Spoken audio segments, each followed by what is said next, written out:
हनुमत्कथायां द्वितीयोऽध्याय प्रारम्भः।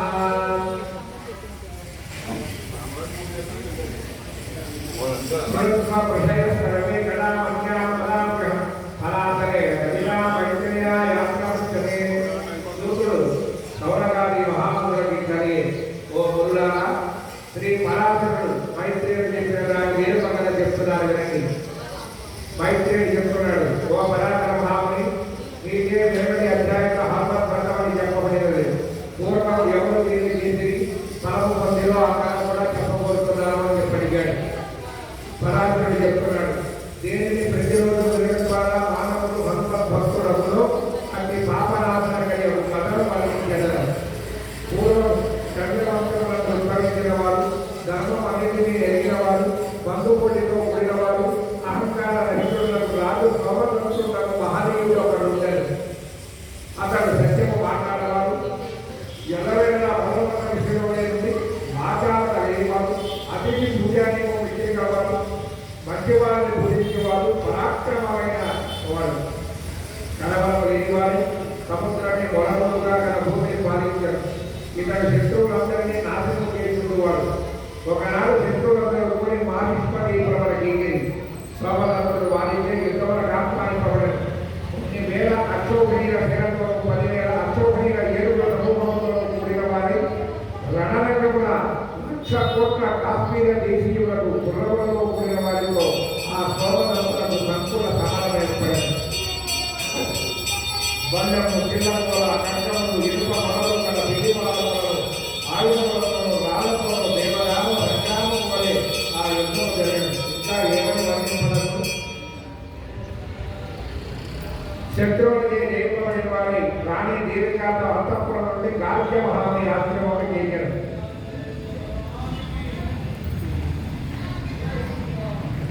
అక్కడనే సోమతో కూడిన వాడే 5 మాసాలు ఉంటారు. విడప గుడ్డి మృగ గుడ్డితనాలను కూడా పొందారు.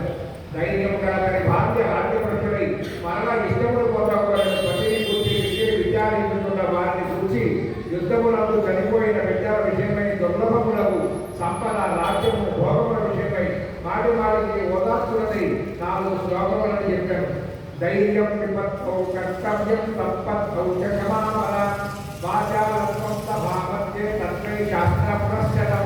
ఇది 4 భావాల గల మాట. ఎందుకంటే ఎటువంటి కష్టాలు వచ్చిన వారికి కూడా ధైర్యాన్ని చెప్పే మాటలు ఇవి. ధైర్యం విపత్తౌ కర్తవ్యం తప్పత్తౌ చ క్షమాపణ వాచాలత్వం భావత్తే తత్వై శాస్త్ర పురస్కరం. అంటే ఆపదల యందు ధైర్యం ఉండాలి, అంకిత సంపదలందు ఓర్పు ఉండాలి, సభల యందు శాస్త్ర విషయములు బాగుగా మాట్లాడుకోవడం అనేది కర్తవ్యం. యుద్ధములందు పరాక్రమము, స్త్రీల కళ అచంచలత, సంపద ఏర్పడినప్పుడు ఓర్పు, బ్రాహ్మణుని యందు భక్తి, ఈ 4 ఉండాలి అనేది శాస్త్రం. కాకగిరిని ఎగుతూనే ఉంటుంది, కాకమాలదు. ఎట్లాగంటే కొబ్బరికాయలు మీరు ఎక్కడో పోయిపోవడం చేరుతుంటారు కదా, పోయేటట్లయినా పోతుంది. ఎట్లా అంటే ఏనుగు వెలగ పండు దిగక దానిలో గుర్తు హరించుకుపోయి తొలని చూస్తుంది. ఏది కాలం కాదో అది కాక మానదు, ఆ తగనిది కాదు. ఈ ఆలోచనను నిశ్చయించుకునే వారికి చిత్తగా ఉంటుంది. ఏదైతే లేనిది ఏదైనా పర్వాలా, అంతా మనమంటికే అని ఆలోచించుకునే వారికి ఎదురు ఉండదు. చిన్న చిన్న సమస్యలకు భీకరంగా బాధపడి ఆలోచన ఎక్కువై అనారోగ్యాలు కొని తెచ్చుకొని తద్వారా బీపీలు, షుగర్లు ఇంకా ఇలా కాకుండా ఈ 4 భావాలు వస్తున్న వారికి మంచి ఆనందంగా ఉంటాడు. ఈ రీతిగా నీతి శాస్త్రం కోరుకున్నాము పండితులు చెబుతున్నారు. కారణంగా నీవు శోభమును పోయిన వారిని ప్రేమను దేహమును నాశనం చేయి చిత్తము వీడు రాజా. ఇది కార్తీయుని ఆశ్రమం, దాని సమీపంలో ప్రవేశించుకున్నాము. ఆ పరమాత్ముడు దుర్లభములకు కోరికలను తీర్చగలమని చెప్పాడు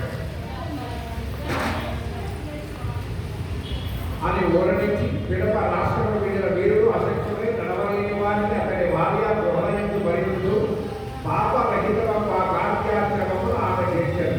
అతని అక్కడి నుంచి పలువారు నమస్కరించారు. అప్పుడు సాధ్వి అయిన వడుగుతున్న పీనోన్నత పూజ, చెంచుడి వంటి ముఖము గల మంచి వెంట్రుకలు, దొండపాటు వంటి పెద్దవి కలిగి మధురముగా మాట్లాడగల ఆమె చెవుల వరకు వ్యాపించిన నేత్రములు, వెన్నెలవలే స్వచ్ఛముగా కాంతి గల దేవిక 25 ఏళ్ల ప్రాయము గల ఆమె కోమలయములకు నవయము వర్తించు ధర్మనిష్ట కలదే మునిని రక్షింపుమని మునిని రక్షింపు పతిని రక్షింపబడి చెప్పాడు. మహానుభావ శత్రువుని పీడింపబడి పతితో కూడి వచ్చింది.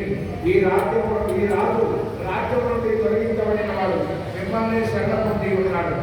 అప్పుడు ముని మిగిలి ధ్యానం చేసి జ్ఞానవార్త నేత్రంలో చూసే సమస్త విషయము తెలుసుకున్నాడు.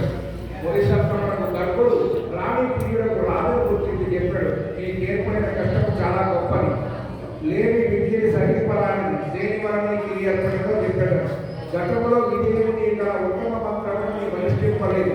ఓ రాజా, నీకే ఉత్తమ వ్రతములు చేయబడలేదు, అందుకే నీకు భరింపడానికి కష్టములు వచ్చింది. రాజు చెప్తున్నాడు, ఓ భగవంతుడు ఒక తర్కముని మంత్రోపాసన విషయంలో వ్రతములందున ఆసక్తులను అయినను శక్తి కొలది చేయగలడు. అన్ని మంత్రములకు మహారాజు వంటి దాన్ని ఫలప్రదము వంటి దాన్ని అన్ని వ్రతముల కంటే శ్రేష్టమైన ఒక మంత్రము దీనులకు నాకు చెప్పు అని రాజు అడిగాడు. తమ వందల ఎంతటి వాత్సల్యం కలవారు, ఎల్లప్పుడూ దీనులైన ప్రేమ కలవారు, నా ఎందుకు కనగలవారు శిష్యులైతే అనుగ్రహించండి. ఈ రీతిగా రాజు రాజించగా కీర్తిమంతులుగా బుద్ధకాంతులు జనం ధ్యానించి రాజకుమారులు, ఓ రాజా, సమస్త విద్యలకు సారభూతమైన హనుమత్ పంచవక్ర విజయంగా పేరు ఉచ్చారాడు. సుభద్రేష్ట దాన్ని చెప్తున్నాను వినండి. అది వెంటనే పాపములన్నింటినీ పోగొడుతుంది, సమస్యలకు బాధ నివారిస్తుంది, సులభముగా దేవుడిచ్చినది సామ్రాజ్యమిచ్చినది. దీర్ఘముగా దాన్ని చెప్పు, వెంటనే దేశిద్ధి కలుగుతుంది. హనుమత్ ప్రభువుని వ్రతము తెలుపు విరుము. అది వెంటనే సమస్తములకు ప్రయోజనం ఇస్తున్నది, ఎల్లప్పుడూ విజయాన్ని ఇస్తుంది. వైశాఖ మాస కృష్ణపక్ష దశమి నాడు లేదా ఆపై అమావాస్య మాఘమాసము మొదలు 5 మాసములకు శుక్లపక్షమున మొదటి శనివారం కానీ ప్రవచన నక్షత్రం కానీ శ్రావణ మాసముల పౌర్ణమిలు కానీ కార్తీక మాస శుద్ధ ద్వాదశియందు అదే మార్గశిర శుద్ధ త్రయోదశియందు కానీ వ్రతమును ఆచరింపవచ్చును. వైవాణిలో ఒక రోజు వ్రతం ఆచరింపబడదు. భక్తివంతుడైన ఎడల అన్ని రోజుల ఎంతో వ్రతము ఆచరించవచ్చును. వ్రతావరణలోని తోరకులు కట్టుకుని పిడప పూజనాచరింపడము. హనుమత్ పూజను మిగిలిన రోజులను ఆచరింపవచ్చును. తోరము మాత్రము మార్చవలసిన అవసరం లేదు. ముందుగా గురువును అనుమతి పొందిన వాడి బ్రాహ్మీ ముహూర్తములంతా అనగా తెల్లవారుజామున వేదాధ్యయనం చేయవేళ సూర్యోదయములకు 30 గంటల ముందు కానీ సాయంత్రము కానీ మధ్యాహ్నము కానీ ఉదయము కానీ హనుమంతుని పూజింపవచ్చును. బంగారము, వెండి, రాగి మొదలగు యంత్రములు కానీ గోత్యవస్త్రములందు కానీ పిడితో వేసిన యంత్రమందు కానీ మునక పూజకు కష్టమందు కానీ కొత్త పుట్ట ఎందు కానీ ప్రతిమాలయందు కానీ ఆవాహన వచ్చి పూజ చేయవలెను. 13 గురులకుడిన తోరములు ధరింపవలను. 13 నేరియ పాలు వాయిన వేయవలను. ధనాన్ని మధ్య లోపము చేయక గురువులు పూజించవలను. విత్తలోపముతే పూజించడం నిరర్థకమే. శక్తిని గురించి బ్రాహ్మణ సమారాధనలు గావించి వారితో భోజనం చేయడం, శక్తిని కోరిన వారి 13 చేయడం సకల కార్యశుద్ధులు సమకూడదు. దీనినే జైపదులకు శత్రువులందరూ దేవతని తీర్చి నిరకాలను గొప్ప రాజ్యం రచించిన వారమైతాం. ఈ వెనుకటి సంపద కీర్తి పుత్రులు అన్నీ కలుగుతాం. ఈ రీతిగా కార్యమహమి సోమదత్తుడు మధ్యవర్త హనుమంతమ్మ మహావిద్యుడు భార్య కృష్ణుడై పొందిన వాడి గురు సమీపమై ఉండి ఈ ఉత్తమ వ్రతము నడిచిన వాడి వెంటనే ఆయుష్మంతుడు మన్మథ సమానము రూపమును పొందాడు. హనుమంత అనుగ్రహముచే ఖడ్గసిద్ధి పొందాడు. అది వెంబట ఒక బయలుదేరి సమస్త శత్రువులను జయించాడు. రాజ్య మహాముని పురోహితుడిగా తీసుకుని తన రాజ్యమును పాలించవచ్చాడు. అందుకే కార్య మహాముని 1,000,000 సహస్రముల బంగారు నాణెములు పొందాడు. 1000 సంవత్సరాల సత్రయాగం చేశాడు. రాజ్యానుగ్రహం వల్ల రాజు సోమరత్తుడు సప్తజీవిత దీపమధ్యము భూమిని పాలించాడు. 300 సంవత్సరాలు ధర్మాత్మని పాలించాడు. 8 మంది పుత్రులను పొంది పెద్ద కొడుకుని రాజ్యాభివృద్ధి చేశాడు. చివరికి ఆ కీర్తివంతుడు భార్యలో పుట్టిన వాడి బ్రహ్మలోకం వచ్చాడు. మునిశ్రేష్ఠుడు మైత్రేయ హనుమంతుడి వ్రతం యొక్క ప్రభావం ఇవ్వడం. ఈ వ్రతము విన్నాను, పండితులను జయించు. ఇది శ్రీ హనుమత్ వెంకటాయ సోమదత్త